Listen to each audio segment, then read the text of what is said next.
Good evening, everyone. I, Lavanya Srivastava, the head girl of the school. And I, Kushag Sharma, the head boy of the school, welcome you once again to the Sanskar Utsav for the last presentation of our week-long cultural fest. I'm feeling a bit sad today. It was quite exciting working for the Virtual Founders celebration. All the planning and preparation for the event, working as a team, it was a great learning experience. I was a little skeptical at the beginning. How will we do all this? Will we be able to pull it off? Then I read something that Chanakya had written. Once you start working on something, don't be afraid of failure and don't abandon it. And this really resonated with me. And then everything was all right. Today, as we come to the closing of our Founders Week celebration, we have a play on the life of a person known for his treatises Arthashastra and Niti Shastra, which have relevance even today after almost 2300 years. Chanakya or Kautilya or Vishnugupta was an ancient Indian teacher, philosopher, economist, jurist, and royal advisor in the kingdom of Chandragupta Maurya.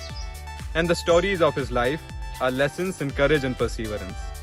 Before we present the play to you, we would like to share the life-changing experiences of Vivek Yadav, who played Chanakya way back in 2016. His performance and dedication is still spoken about and shared with all the students stepping on the stage for the very first time. We have for you Chanakya.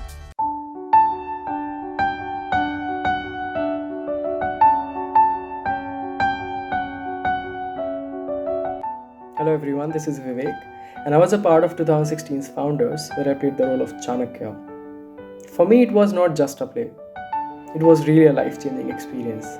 And I am out of words to describe the response which I got from my teachers, my parents, my friends, and my batchmates.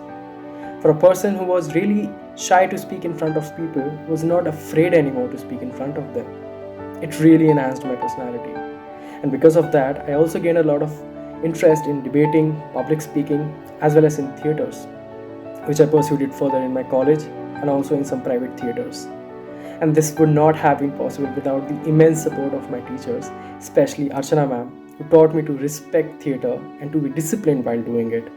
Nitish sir, Riyaz sir, Ritu ma'am, who made sure that I was not short of anything during the practice sessions. Neetu ma'am, who supported me and who trusted me that I could play this part. Jyoti ma'am, who supported me throughout till the end. And not to forget the wonderful Chanakya team. Thank you everyone.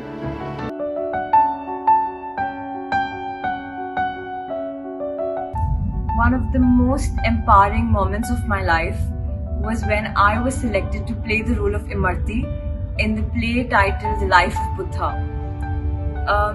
During Founders, I've always discovered talents that I didn't know I had. I truly think that Founders is the time when the entire school comes in together to celebrate like one big family. Even today, after 5 years of graduating from school, I really cherish those memories. I hope that you will too. Thank you so much.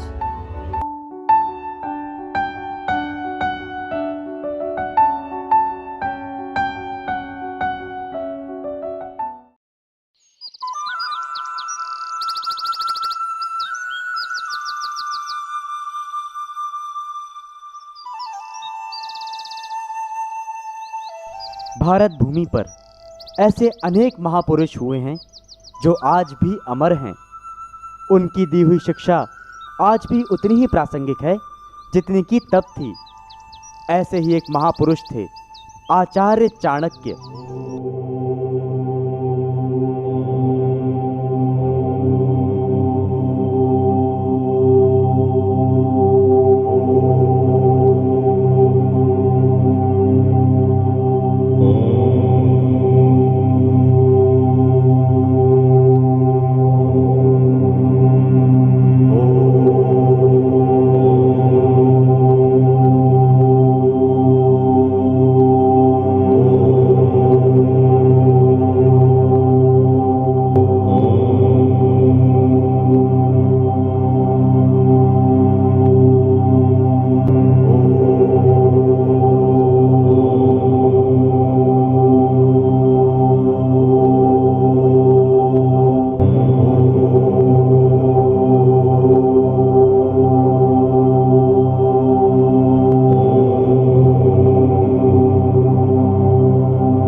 प्रणम्य शीर्षा विष्णुम त्रैलोक्याधिपतिम शुभम नाना शास्त्रोद्धृतम वक्ष्ये राजनीति समुच्चयम।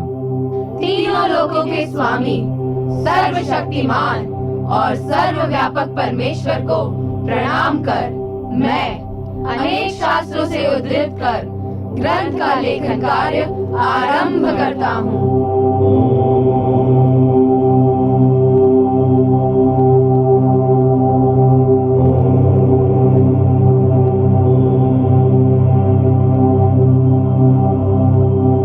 अखंड मंडलाकारं व्यापम देव चराचरं त्वद्वदं दर्शितं येनो तस्मै श्री गुरुवे नमः। मनुष्य की जीविका को अर्थ कहते हैं और मनुष्य युक्त भूमि को भी अर्थ कहते हैं। इस भूमि को प्राप्त करने और इसकी रक्षा करने के उपाय का निरूपण करने वाले शास्त्र को अर्थशास्त्र कहते हैं। इंद्रियों पर विजय विनय द्वारा प्राप्त की जा सकती है। यही इंद्रियों पर विजय पाने का मुख्य साधन है। यदि तुम एकाग्रचित हो सको और अपने शरीर के साथ साथ अपने मन पर भी अधिकार कर सको तो एक साधारण शरीर भी असाधारण कार्य कर सकता है। अधिक पाने के लिए बहुत खतरा उठाना पड़ता है।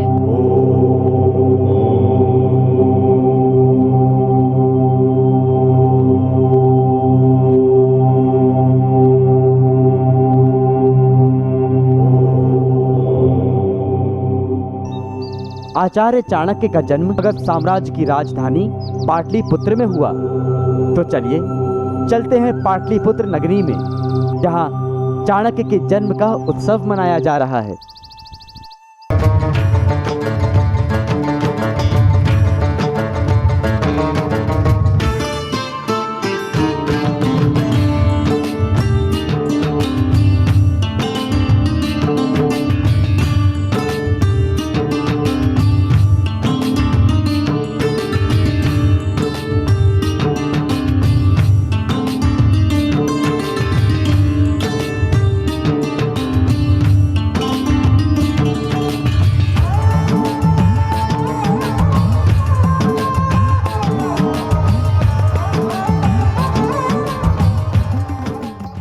अरे भाई, आज तक्षशिला में कोई उत्सव है क्या?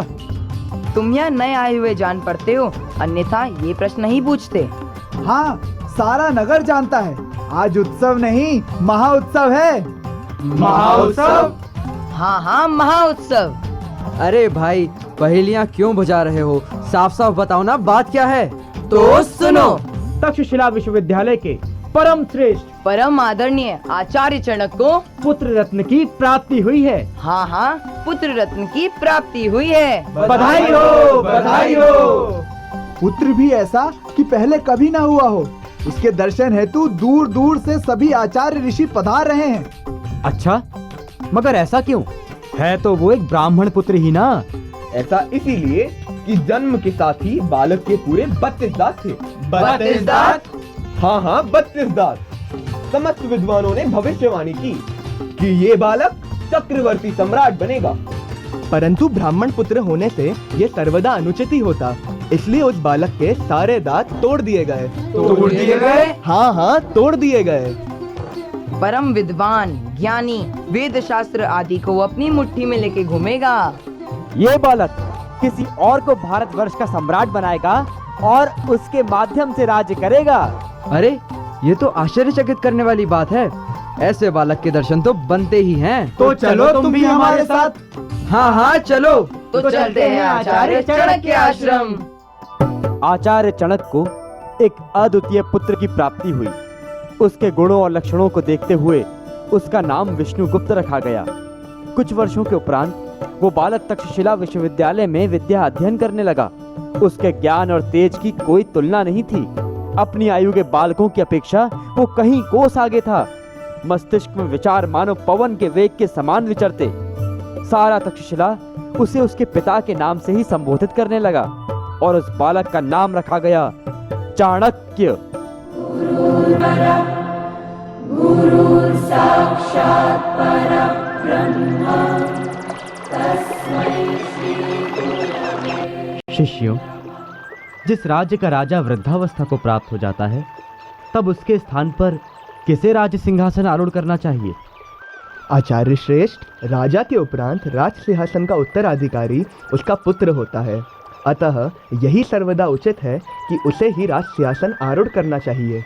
तुम्हारा अनुमान सही है पुत्र, परंतु यदि युवराज विलासित हो, स्वार्थ विलीन हो, प्रजा प्रेमी अथवा राष्ट्र प्रेमी ना हो तो? आचार्य, तो फिर दूसरे पुत्र को सिंहासन मिलना चाहिए।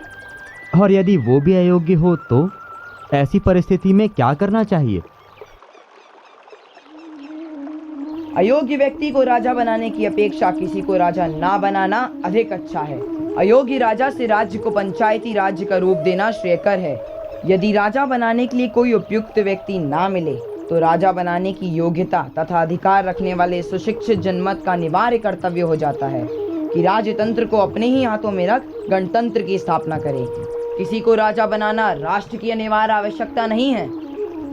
वाह विष्णु, वाह! तुम्हारा उत्तर पूरी धरा के लिए स्वीकार्य है। देखा शिष्यों, राजतंत्र का पालन करना किसी भी राष्ट्र के लिए अनिवार्य आवश्यकता नहीं है। चलो, अब ध्यान कार्य व संध्या वंदन का समय हो गया। उसके उपरांत हम वेद मंत्रों का उच्चारण करेंगे। चलो।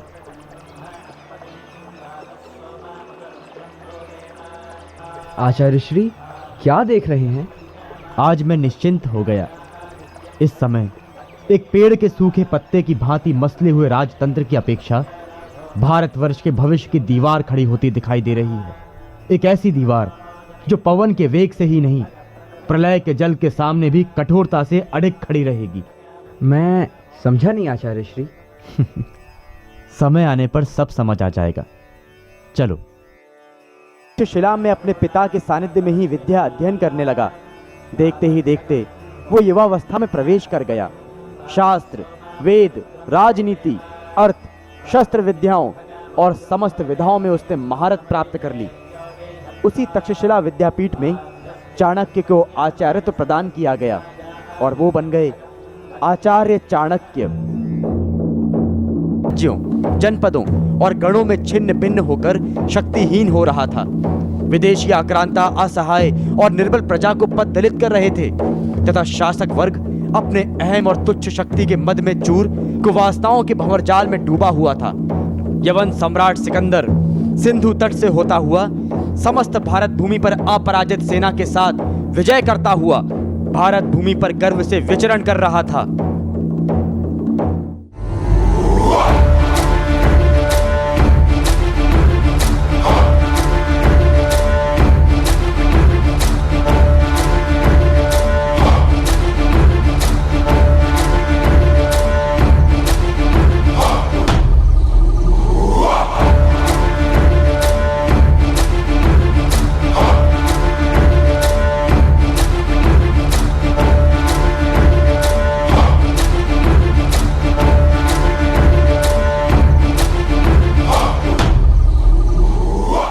सैनिकों, तुम्हारे अपार साहस और शौर्य का परिणाम है कि हमारी सेना निर्विघ्न भारत के अनेकों राज्यों को अपने अधीन कर चुकी है।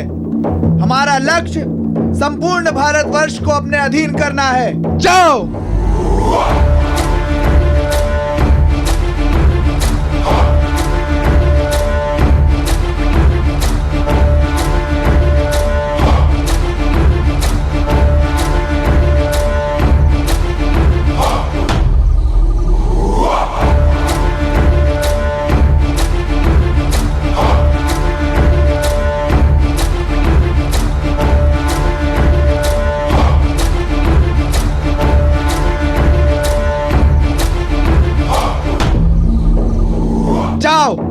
भारत के प्रत्येक राज्य पर आक्रमण करो। जो हमारा स्वामित्व स्वीकार कर हमारा राजत्व स्वीकार करे उसे अभय दान दो, और जो हमें राजा स्वीकार ना करे उसे राज्य समेत नष्ट कर दो। ये संपूर्ण भारत अब हमारा होना चाहिए। इतिहास सिकंदर के शौर्य का साक्षी बनना चाहिए। जाओ।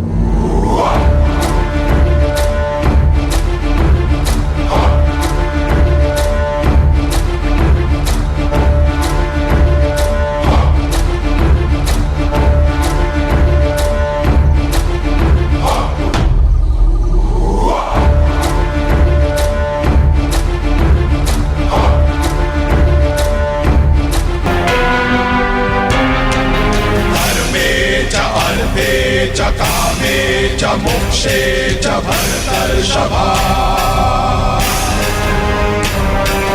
यदि हस्ति तदन्यत्र यन्हस्ति न तद्वचित् यदि हस्ति तदन्यत्र यन्हस्ति न तद्वचित् धर्मे च अर्थे च कामे च मोक्षे च भरतर्षभा यदि हस्ति तदन्यत्र यन्हस्ति न तद्वचित् यदि हस्ति तदन्यत्र यन्हस्ति न तद्वचित्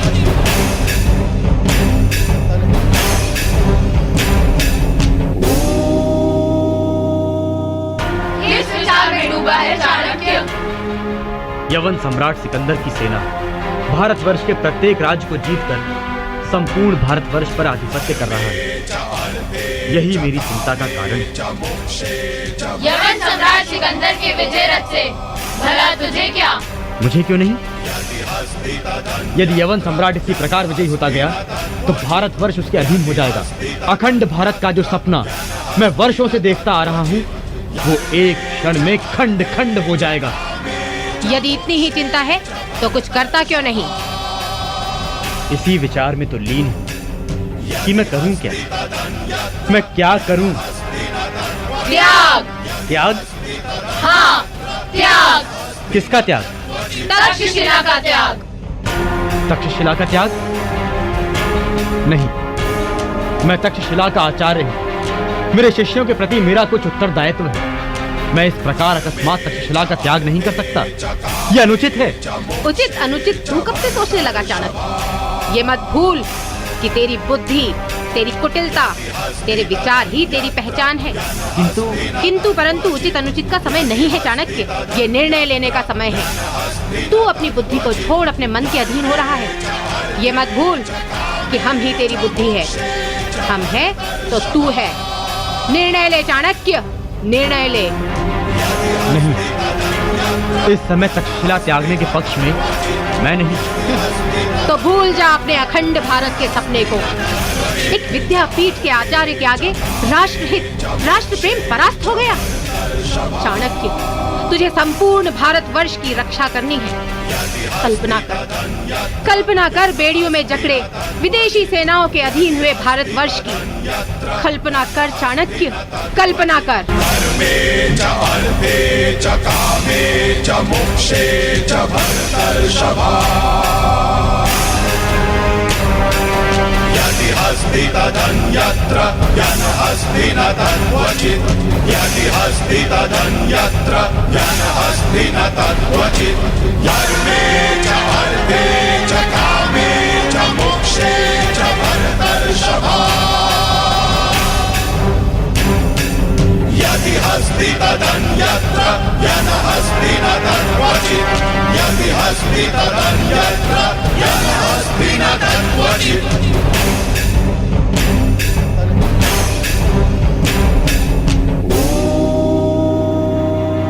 नहीं, अखंड भारत के सपने को पूरा करने के लिए इस समय यही सर्वदा उचित है कि मुझे तक्षशिला का त्याग कर आगे जाना होगा। भारत भूमि को मैं विदेशी आतताइयों के हाथों नहीं जाने दूंगा।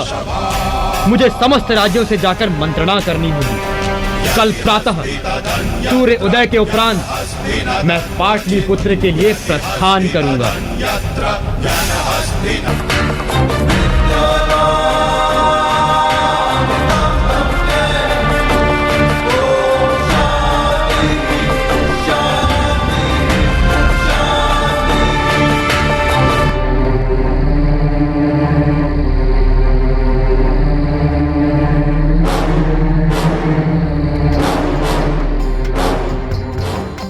तुम कौन हो भाई?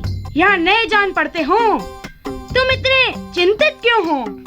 क्या धन की चिंता से दुखी हो ब्राह्मण? बेकार की चिंता कर रहे हो। आज रविवार है। महाराज नंद आज के दिन कभी किसी ब्राह्मण को खाली हाथ नहीं लौटाते। कितने कष्ट की बात है। आप लोग ब्राह्मण हैं, लेकिन चापलूस भी हैं। एक काया राजा की प्रशंसा में मिथ्या वचन करते हुए आपको लज्जा नहीं आती? आप महाराज को दानी बता रहे हैं, वे सूर्य के उपासक हैं, लेकिन क्या आप बता सकते हैं कि आपके यहाँ आपके घर की स्त्रियों की मर्यादा सुरक्षित है? कितना बड़ा मूल्य चुकाना पड़ता है व्यक्ति को मगध में रहने का। क्या यही राज्य व्यवस्था थी महापद्म की, जिनका वंशज नंद स्वच्छंद, अनाचारी और अनुदार हो गया?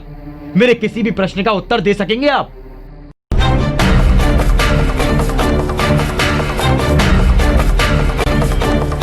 ठहरो ब्राह्मण, कहाँ जाते हो? किससे मिलना है?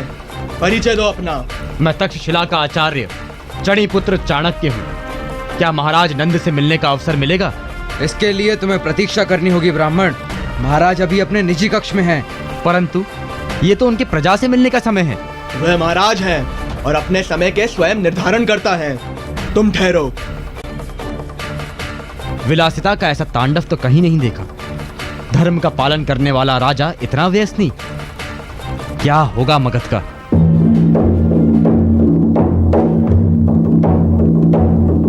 सावधान! राजाधिराज मगध सम्राट महाराज नंद पधार रहे हैं।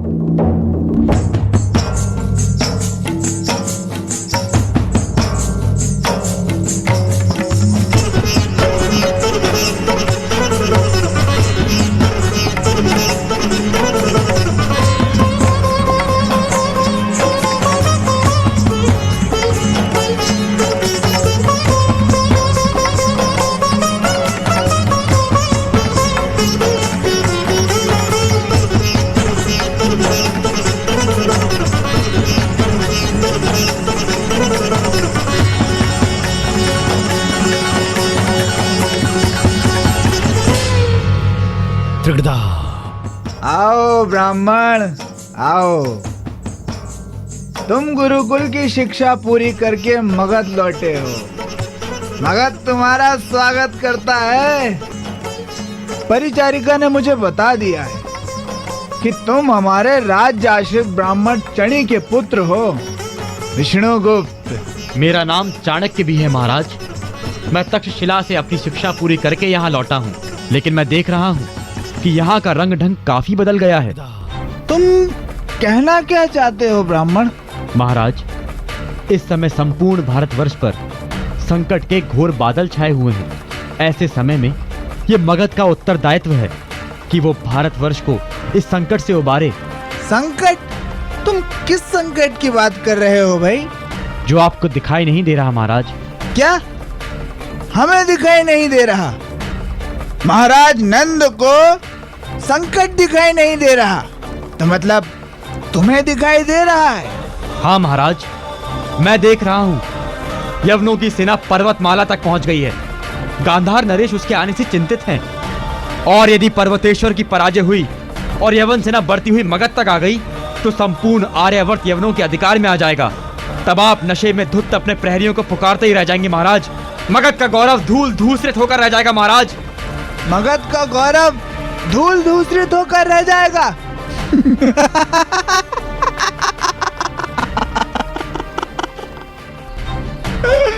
देखो देखो, राष्ट्र प्रेमी पूरे आर्यवर्त में केवल यही चणी का पुत्र है जो सच्चा राष्ट्र भक्त है। देखो, प्रणाम करो इनको भाई, प्रणाम करो।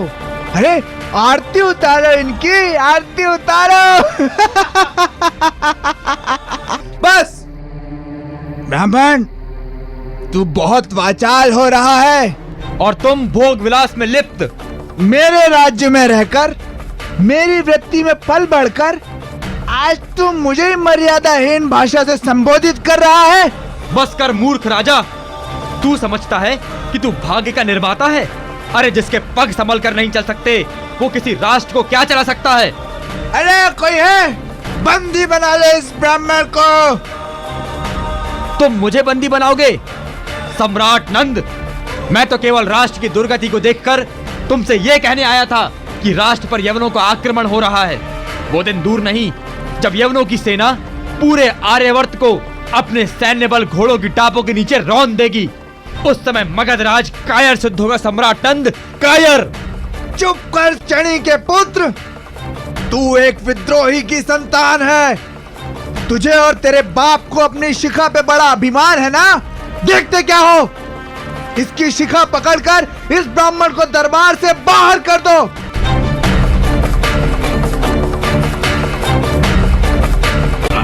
चल चल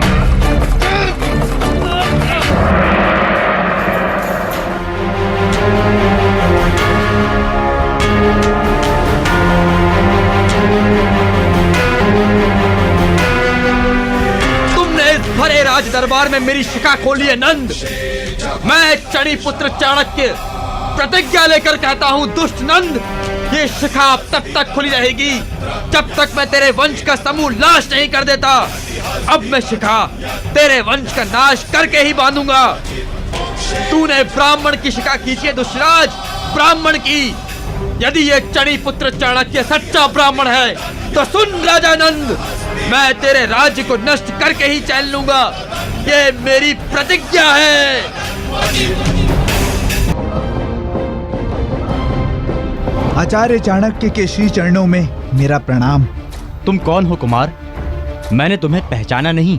आचार्य, मैं पिपली वन के गणमुख्य राजा सूर्यगुप्त मौर्य का पुत्र चंद्रगुप्त मौर्य हूँ। परंतु पिपली वन पर तो मगध का अधिकार हो चुका है, और मैंने सुना था कि पिपली वन के राजकुल के समस्त स्त्री पुरुषों को मगध सेनाओं ने बंदी बना लिया था। फिर तुम उनके पास से कैसे मुक्त हुए कुमार?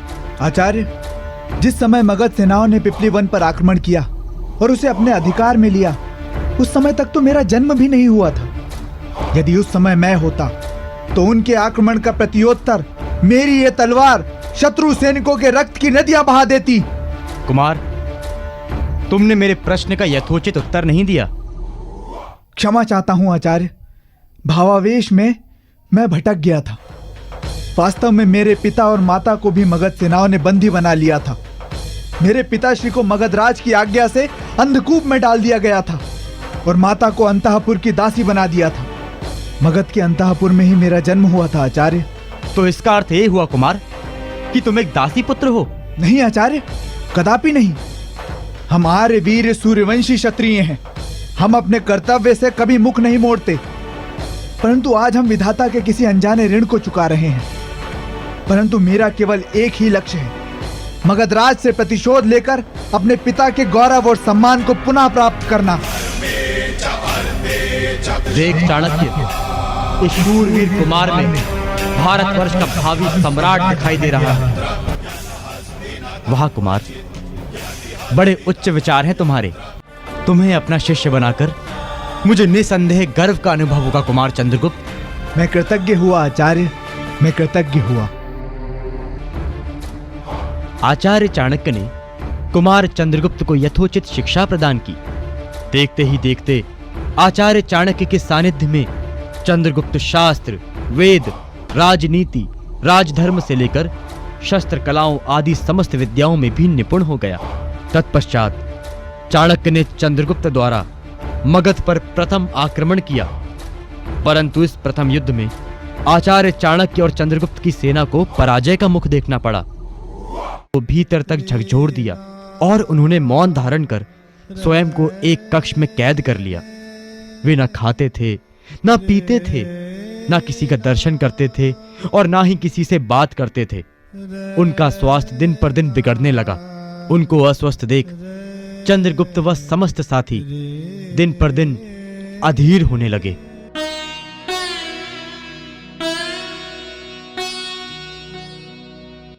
चंद्रगुप्त, आचार्य, आपके मुख से अपना नाम सुनने के लिए मैं कितना अधीर हो रहा था। आचार्य, हमारी पराजय दिग्विजय के विश्वासघात के कारण हुई है।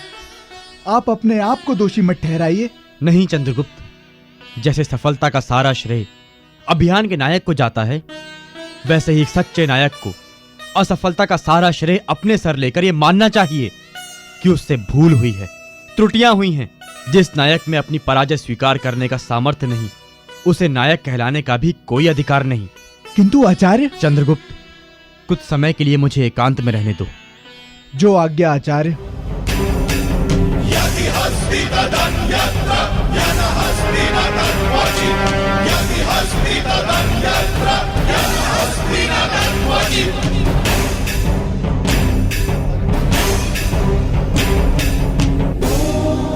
पीड़ा हो रही है विष्णु, स्मरण रहे कि जब तुम अपनी पीड़ा सहते हो तो तुम्हारा बल बढ़ता है, और जब तुम किसी और की पीड़ा सहते हो तो तुम्हारा आत्मबल।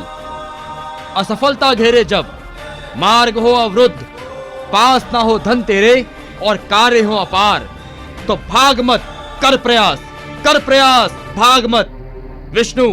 विष्णुगुप्त, पीड़ा ही सुख है, सुख ही है पीड़ा, हार ही जीत है, जीत ही है हार। भाग मत, कर प्रयास, भाग मत, कर प्रयास, कर प्रयास, भाग मत, भाग मत, कर प्रयास, कर प्रयास, भाग मत, भाग मत, कर प्रयास, कर प्रयास, भाग मत। क्या हुआ आचार्य? चंद्रगुप्त, मैं टूटा नहीं चंद्रगुप्त, मुझ में मेरे सामर्थ्य को लेकर जो अभिमान छुपा बैठा था वो टूटा है। चलो चंद्रगुप्त, अखंड भारत का निर्माण करते हैं। परंतु आचार्य, इस समय तो आपको विश्राम करना चाहिए। विश्राम वे करते हैं जिनके पास विश्राम का समय होता है। हमें अनेक कार्य करने हैं, धनानंद को समाप्त करना है, अखंड भारत का निर्माण करना है, कई योजनाएं बनानी है। अब समझ आई मुझे मेरी भूल, सीधे पाटलिपुत्र में ही हाथ डाल दिया। हाथ तो जलना ही था, पहले आसपास परिधि के क्षेत्रों में डालना चाहिए था हाथ। किंतु हम अपनी असफलताओं से सीखेंगे। पहले पाटलिपुत्र के बाहर छोटे छोटे राज्यों को बनाएंगे अपना लक्ष्य, फिर एक चक्रव्यूह बना घेरेंगे पाटलिपुत्र को। हमारा प्रथम लक्ष्य यवनों को भारत से निकालना होगा। चलो कुमार चंद्रगुप्त मौर्य, कार्य आरंभ करते हैं। एक नया चित्रपट उपस्थित कर रहा है। इस वातावरण से धीरे धीरे उठती हुई प्रशांत स्निग्धता जैसे मेरे हृदय में समा रही है। लंबी यात्रा करके जैसे मैं पहुंच गई हूँ जहाँ के लिए चली थी। यह कितना निसर्ग सुंदर है, कितना रमणीय है, एक कविता की तरह। कविता? हाँ, मुझे एक कविता याद आ रही है। अरुण यमदुमय देश हमारा, जहाँ पहुँच जान क्षितिज को मिलता एक सहारा। अरुण यमदुमय देश हमारा, सरस तामरस गर्भ विभा पर नाच रही तरु शिखा मनोहर। छिटका जीवन हरियाली पर मंगल कुमकुम सारा। अरुण यमदुमय देश हमारा, लघु सूरतनु से पंख पसारे, शीतल मलय समीर सहारे। उड़ते खगजिस और मुखिए, समझ नीर निज प्यारा। अरुण यमदुमय देश हमारा, अरुण यमदुमय देश हमारा। कैसा मधुर गीत है कार्नेलिया, तुमने तो भारतीय संगीत पर पूरा अधिकार कर लिया है। चाहे हम लोगों को भारत पर अधिकार करने में अभी विलंब हो। फिलिप्स, असंभव है। ग्रीक लोग केवल देशों को विजय करके समझ लेते हैं कि लोगों के हृदयों पर भी अधिकार कर लिया। यह तो बड़ी विचित्र बात है। कुमारी, क्या तुम मेरे प्रेम की हंसी उड़ा रही हो? नहीं सेनापति, तुम्हारा उत्कृष्ट प्रेम बड़ा भयानक होगा, उसे तो डरना चाहिए। मैं आपसे बस ये कहने आया था कि मैं युद्ध के लिए प्रस्थान कर रहा हूँ। न जाने फिर कब आपके दर्शन हो कुमारी, इसलिए एक बार इन कोमल करों को चूमने की आज्ञा दो। तुम मेरा अपमान करने का साहस न करो फिलिप्स। प्राण देकर भी नहीं कुमारी, परंतु प्रेम अंधा है। तुम अपने अंधपान से दूसरे को टुकराने का लाभ नहीं उठा सकते फिलिप्स। नहीं, ये नहीं हो सकता। छोड़ दो मुझे, छोड़ दो, रक्षा करो, रक्षा।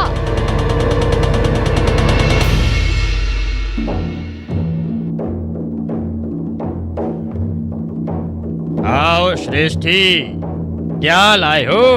महाराज, आपकी सेवा में हर पल तत्पर रहने के लिए दास दासियां लाया हूँ। ये वाली दासी? महाराज, नृत्य गायन के अतिरिक्त पाक कलाओं में भी ये प्रवीण है। साथ ही स्वामी की सेवा करने के लिए विशेष प्रशिक्षण दिया गया है।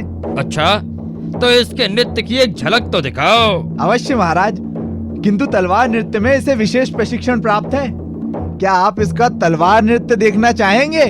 हाँ हाँ, अवश्य।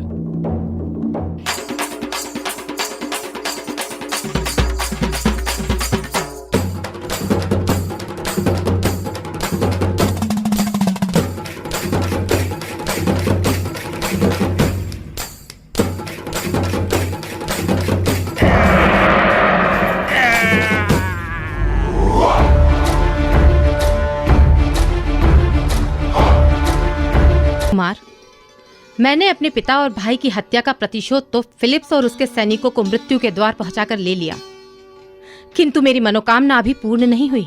कौन सी मनोकामना देवी? अपने प्रिय राज्य कट की राजधानी सांकल के प्रतिशोध की मनोकामना। मैं चाहती हूँ कि यवनों का विध्वंस करने के लिए मैं भी आपके साथ युद्ध स्थल में जाऊं। ये तो आचार्य की इच्छा पर निर्भर करेगा देवी, किंतु क्या तुम्हें मुझ पर विश्वास नहीं कि मैं तुम्हारा प्रतिशोध ले सकूंगा? नहीं कुमार, आगे कुछ मत कहो। आप पर तो मुझे स्वयं से भी अधिक विश्वास है, किंतु मैं यवनों का विध्वंस होते हुए अपनी आंखों से देखना चाहती हूँ। कुमार चंद्रगुप्त। आचार्य, आपने यहाँ आने का कष्ट क्यों किया? मुझे बुला लिया होता। कोई बात नहीं चंद्रगुप्त, तुम्हें शीघ्र अतिशीघ्र सिंधु तट के लिए प्रस्थान करना होगा। जो आज्ञा आचार्य। आचार्य, देवी करभिका भी मेरे साथ युद्ध क्षेत्र में जाना चाहती हैं। ये यवनों से अपने पिता और भाई की हत्या का प्रतिशोध स्वयं अपनी तलवार से लेना चाहती हैं। आचार्य।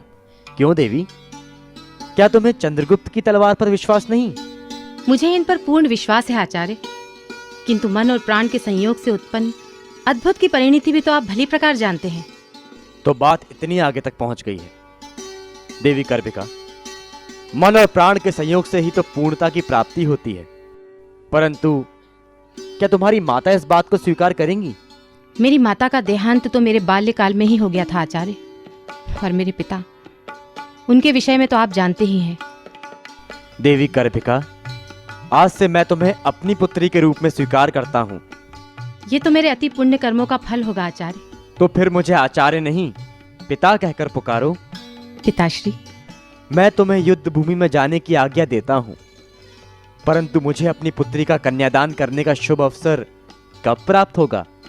पिताश्री, जब भारत भूमि से यवनों का आधिपत्य पूर्णतः नष्ट हो जाएगा, जब संपूर्ण भारत भूमि एक सूत्र में बंध जाएगी, तब मैं कुमार के संग निवास करना चाहूंगी। तुम्हारे सहचर्य में कुमार किसी प्रकार की निर्बलता का आभास तो ना करेंगे? पिताश्री, मुझे यदि ऐसा प्रतीत हुआ तो अपनी ही तलवार से मैं प्राणांत कर लूंगी। तुम धन्य हो देवी करभिका, तुम्हारी जैसी पुत्री पाकर मैं भी धन्य हो गया। यवन क्षत्रप फिलिप्स की हत्या के ने घुटने टेक दिए और सिंधु तट को त्याग वापस यवन लौट गई। इस विजय से चाणक्य और चंद्रगुप्त के आत्मविश्वास की सीमा ना थी।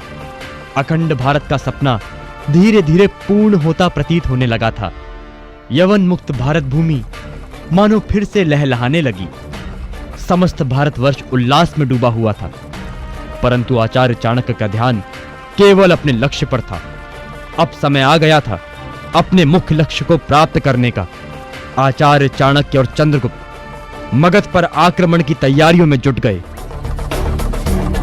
समय आ गया है कि हम अपनी पूरी शक्ति के साथ मगध पर आक्रमण करें।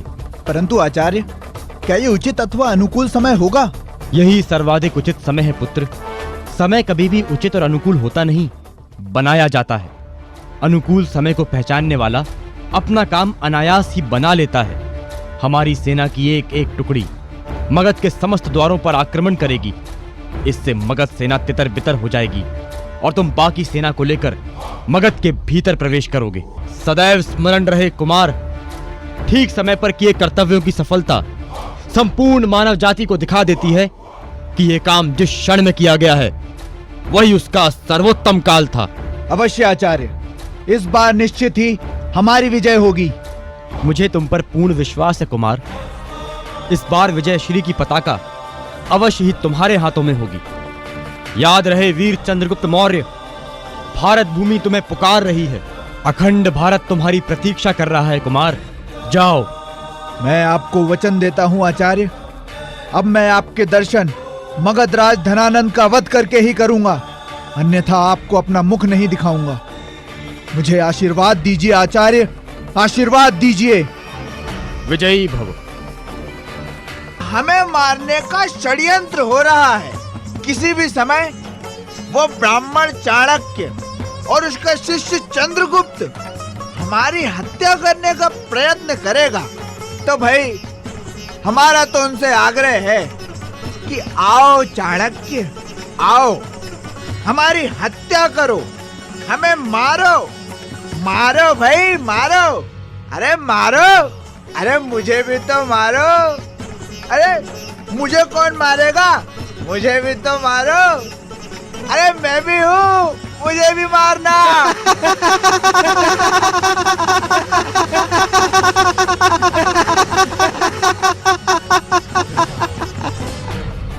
ये क्या? ये सब तो धनानंद के प्रतिरूप हैं। इनमें से असल धनानंद कौन है? किसको लक्ष्य बनाऊं? क्या करूं? कोई तो मार्ग होगा। क्या करूं, क्या करूं? आचार्य, आप कहाँ हैं? समस्या का हल सदैव समस्या में ही छुपा होता है चंद्रगुप्त। इसीलिए कभी भी समस्या को देखकर विचलित होने की जगह उसका समाधान ढूंढने में लग जाना।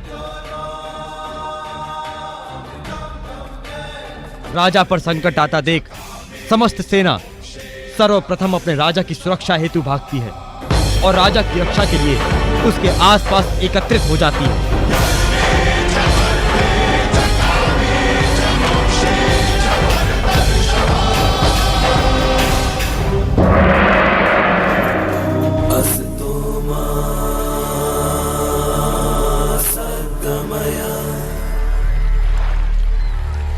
इस प्रकार चंद्रगुप्त ने मगधराज धनानंद का वध कर समस्त भारतवर्ष को मगधराज के अत्याचार से मुक्त किया।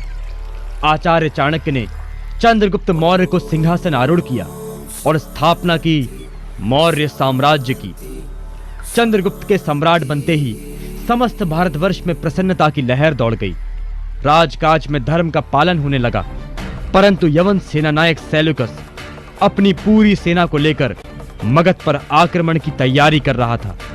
यवनों और आर्यों में बार बार हो रही इस युद्ध से आचार्य चाणक्य चिंतित हो गए थे। अंततः उन्होंने यवनों से संधि की एक युक्ति निकाली। ने हमें बुलाया आचार्य? आयुष्मान भव सम्राट, मैंने आप दोनों को एक अति आवश्यक विषय पर चर्चा और आपका मत जानने के लिए बुलाया है। ऐसा कौन सा विषय है आचार्य जिसने आपको चिंता में डाल दिया? आप मुझे बताइए, मैं उस विषय को ही जड़ से समाप्त कर दूंगा। सम्राट चंद्रगुप्त, यवन सेना से बार बार युद्ध भारतवर्ष के हित में नहीं। यही मेरी चिंता का कारण है। हमें यवनों से संधि करनी होगी। यवनों से संधि? परंतु ये कैसे संभव है आचार्य? संभव है सम्राट, मैंने इसका उपाय निकाल लिया है। परंतु ये उपाय भावनाओं को भीतर तक घायल कर सकता है। आप उपाय बताइए आचार्य। भारतवर्ष के हित से बढ़कर कोई भी भावना मेरे लिए आवश्यक नहीं है। मुझे आपसे यही आशा थी सम्राट। पुत्री, तुम्हें याद है मैंने तुमसे एक बार कहा था कि यदि सम्राट तुम्हारे सहचर्य में दुर्बल हुए तब तुम क्या करोगी? मुझे याद है पिताश्री, मैंने कहा था कि मैं स्वयं अपनी तलवार से प्राणांत कर लूंगी। पुत्री, अखंड भारत के लिए तुम्हें सम्राट चंद्रगुप्त मौर्य को त्यागना होगा। यवन आर्य संधि का यही एकमात्र उपाय है कि यवन सेनानायक सेल्यूकस की पुत्री कार्नेलिया के साथ सम्राट चंद्रगुप्त का विवाह हो जाए। बस इतनी सी बात पिताश्री। अखंड भारत के लिए मैं ये बलिदान देने के लिए तैयार हूँ। आचार्य, समस्त जीवन मैंने आपकी आज्ञा का पालन किया है। आप हम पर संदेह ना करें। हम आपकी आज्ञा का पालन अवश्य करेंगे। परंतु यदि यवन सेना नायक को यह संधि स्वीकार न हुई तो? मुझे स्वीकार है। ये मेरे पुण्य कर्मों का फल है कि मेरी पुत्री सम्राट चंद्रगुप्त की पत्नी और भारतवर्ष की सम्राज्ञी बनेगी। आप धन्य हैं आचार्य। धन्य मैं नहीं सम्राट, धन्य है ये भारत भूमि जिस पर इस संधि द्वारा एक नया इतिहास लिखा जाएगा।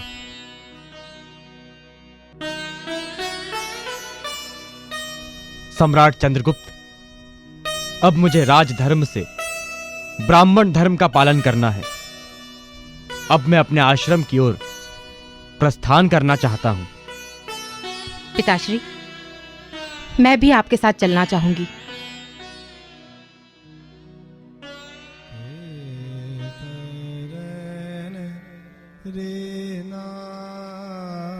आचार्य चाणक्य ने प्रस्थान किया। सबकी आंखों में आंसू थे और आचार्य चाणक्य ने अपना शिखा बंधन किया, चूंकि उनकी प्रतिज्ञा पूरी हो चुकी थी। आचार्य चाणक्य अपने दायित्व से पूरी तरह उपराम हो गए थे। अखंड भारत का निर्माण कर वे कर विकास को लेकर धीरे धीरे अपनी कुटिया की ओर बढ़ रहे थे। आश्रम में वास करते हुए उन्होंने अनेक ग्रंथों का, अनेक शास्त्रों की रचना की, जिसमें कौटिल्य नाम से प्रसिद्ध अर्थशास्त्र जग प्रसिद्ध है। आचार्य चाणक्य का जीवन स्वयं अपने आप में एक शिक्षा है। उनकी दी हुई शिक्षाएं युग युगांतर तक संपूर्ण मानव जाति का मार्गदर्शन करती रहेगी और संपूर्ण मानव जाति के लिए प्रेरणा स्रोत बनकर रहेगी।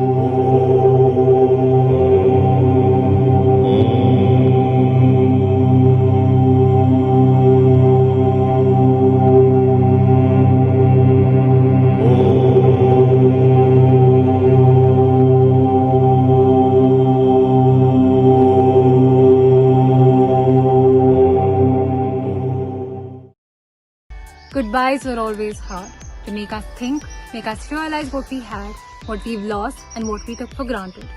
This year made all of us realize the worth of our lives, our routines, and lastly, the biggest part of our lives, our school. Only last year, while practicing for Founders, none of us would have been able to imagine that Kalanjali would not be bustling again. None could have guessed that we would not be able to experience what makes each of us Sanskarians on the school campus this year. Nevertheless, we stand here proudly, ready to say goodbye to the memorable week that we have had, even in these times. The excitement of Sanskarians was unwavering, just like their parent support. Now, as we have arrived at the end of this exciting and vibrant week, we would like to express our sincere gratitude to our director, Mrs. Jyoti Agrawal, without whom this event would not have been possible. Our principal, Mrs. Sheila Raghu, and the senior management team, who made sure that this event did not lack its flair, even though it was online. Our IT department, who carried out this event flawlessly. The students who worked hard in front and behind the camera. Last but not the least, we would like to thank our virtual audience who took time off their busy schedules to attend these live events, even in these difficult times. We hope next year we can see you not through screens but in person. Have a safe and happy year ahead. Good night and take care.